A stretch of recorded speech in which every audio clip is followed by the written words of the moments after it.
Hello नमस्कार विद्यार्थी मित्रों नमस्कार। तो બધા વિદ્યાર્થી મિત્રોનું ઉજા ક્લાસીસ ચેનલમાં હું સ્વાગત કરું છું। તો વિદ્યાર્થી મિત્રો હજી સુધી ચેનલ સબસ્ક્રાઇબ ના કરી તો સબસ્ક્રાઇબ કરી લેજો।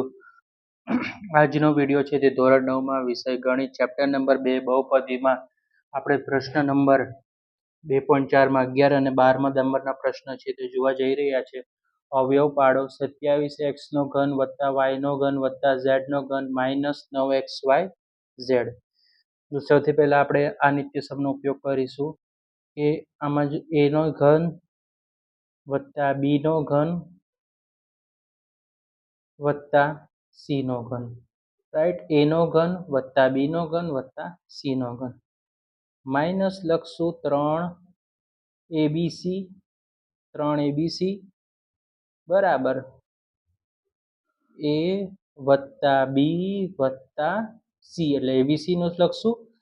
પછી લખશું અહીંયા લખશું આપણે a નો વર્ગ વત્તા b નો વર્ગ વત્તા c નો વર્ગ minus ab minus bc minus ca, right. આ આપણે નિત્યસમનો ઉપયોગ કરવાનો છે। હવે તમને અહીંયા 27 આપ્યા છે વિદ્યાર્થી મિત્રો, તો 27 નો ઘન શું થઈ જશે? 3 થઈ જશે। ઓકે, 27 નો ઘન શું થાય? તો કે 3 × 3 × 3 થઈ જાય, એટલે 27 નો ઘન કેટલો? 3। તો a બરાબર આપણે લખશું 3x, ઓકે। b બરાબર આપણો a બરાબર 3x, b બરાબર શું થશે આપણું y, તો b બરાબર આપણે y લેશું। અને c બરાબર શું થશે? તો કે c બરાબર આપણે z લેશું, રાઈટ। આપણે શું લેશું? z લેવાના છે અહીંયા, ઓકે। ચલો હવે આપણે એનું કિંમતો મૂકી દઈએ કે a ની ઘાત, a દેખાય એટલે આપણે કેટલા મૂકી દઈશું અહીંયા? 3x નો ઘન, b ની કિંમત એટલે આપણે શેનો ઘન મૂકવાનો? y નો ઘન। આ નિત્યસમ મુજબ જ કામ કરવાનું છે। c નો ઘન, c એટલે કેટલા લેવાના આપણે? z નો ઘન, ઓકે। માઇનસ સાઇન છે તો અહીંયા પણ માઇનસ લેશું, 3 ના 3, a દેખાય ને 3x લેવાના વિદ્યાર્થી મિત્રો। b દેખાણા, અહીંયા b છે તો આપણે શું લખશું? તો કે b છે તો આપણે y લખશું। અને c છે તો c બરાબર z લેવાના।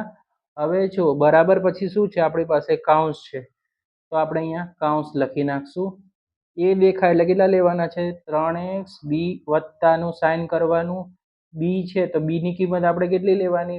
y, અને c ની કિંમત કેટલી લેવાની વિદ્યાર્થી મિત્રો? z લેવાની છે, રાઈટ। તો આપણે શું મળ્યું? a બરાબર 3x વત્તા b બરાબર y મળ્યું, અને c વત્તા z। હવે a નો વર્ગ કીધું છે, જો કૌંસની અંદર તમે જુઓ તો a નો વર્ગ, a દેખાય એટલે આપણે કેટલા લખી નાખવાના? 3x નો વર્ગ, b દેખાય એટલે y નો વર્ગ વત્તા c દેખાય એટલે z નો વર્ગ, રાઈટ।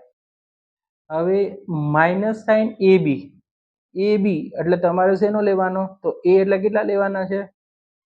તો ab છે આપણી પાસે, તો અહીંયા લખશું -3x, y b દેખાય એટલે y લખશું 3x - y, પછી b ની કિંમત, b દેખાય એટલે y, અને c છે, c એટલે z, માઇનસ c દેખાય એટલે કેટલા લખશું આપણે?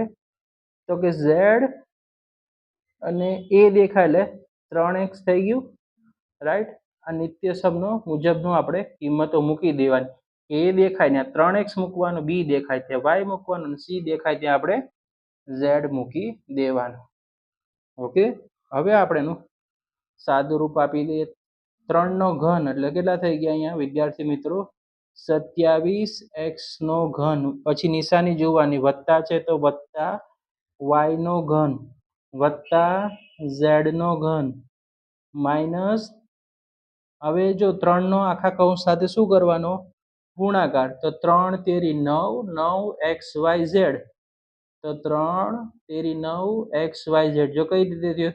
3 નો આખા કૌંસ સાથે ગુણાકાર, 3 તેરી 9, 9xyz એટલે 9xyz, ઓકે।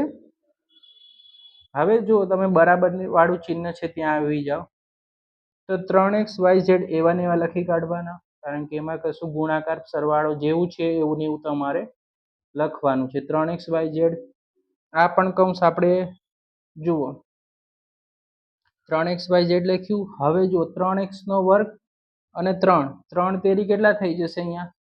તો કે 9x² થઈ જશે વિદ્યાર્થી મિત્રો. તો અહીંયા આપણે લખવાનું કે 9x², પછી જો અહીંયા y છે તો y નો શું કરી દેશું આપણે? વર્ગ કરશું, y નો વર્ગ. પછી z નો પણ શું કરશું? વર્ગ કરી નાખવાનો છે. ઓકે, થઈ ગયું. 3 તેરી 9x, y નો વર્ગ વત્તા z નો વર્ગ. હવે આપણી પાસે શું વધ્યું છે? તો કે 3x, સૌથી પહેલા આપણે લખશું 3 નો xy આરે ગુણાકાર, આ રહ્યું 3xy માઇનસ y નો z નો ગુણાકાર, તો yz માઇનસ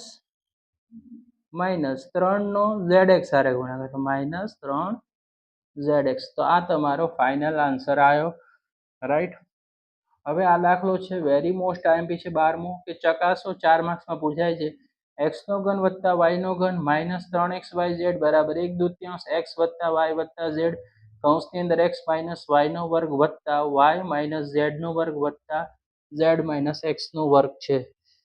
તો વિદ્યાર્થી મિત્રો અહીંયા આપણે લખીશું કે જે પહેલું છે તે આપણે લખી નાખશું કે x3 y3 minus 3xyz.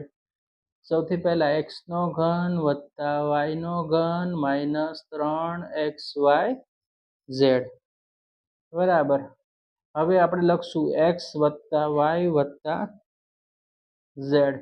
Okay, હવે સૌથી પહેલા x નો વર્ગ લખવાનો વત્તા y નો વર્ગ વત્તા z નો વર્ગ, x નો વર્ગ વત્તા y નો વર્ગ વત્તા z નો વર્ગ. આપણે આ નિત્યસમનો ઉપયોગ કરશું. z નો વર્ગ માઇનસ કરશું, અહીંયા z નો વર્ગ માઇનસ, અહીંયા લખી નાખશું આપણે માઇનસ વાળું પદ, xy minus yz minus zx. આપણે આ નિત્યસમનો શું કરવાનું છે વિદ્યાર્થી મિત્રો? અહીંયા ઉપયોગ કરવાનો છે. ઓકે, આ z નો વર્ગ છે અહીંયા, એટલું ખાલી ધ્યાન રાખજો. ઓકે, સૌથી પહેલા આપણે લખીશું x3, અહીંયા સોલ્યુશન છે x3 વત્તા y3, પછી આપણે લખીશું અહીંયા z3 રહી ગયો, તો આપણે તો અહીંયા z નો ઘન લખી નાખજો વિદ્યાર્થી મિત્રો, માઇનસ 3xyz બરાબર x વત્તા y વત્તા z. ઓકે, અહીંયા y પછી z નો ઘન છે, x વત્તા y વત્તા z.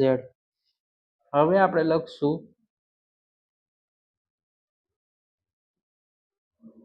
1/2 x 1/2 ગુણ્યા x, x એટલે કેટલા થઈ જશે? 2x નો વર્ગ થઈ જશે અહીંયા. તો કૌંસની અંદર લખશું આપણે 2x નો વર્ગ વત્તા 2 નો y આરે ગુણાકાર 2y વત્તા 2 નો z આરે ગુણાકાર, તો 2z નો વર્ગ.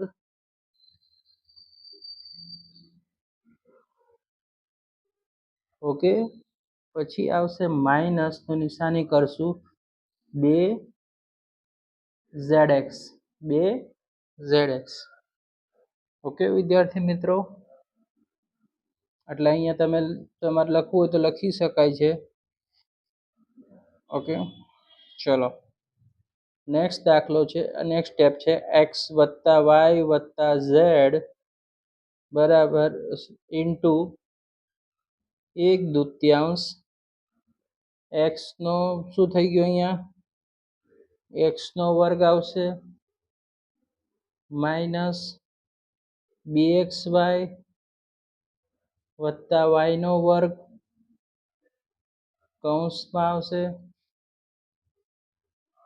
કૌંસ આવશે, પછી લખશું આપણે શેનો આવશે, y નો વર્ગ આવી જશે -2yz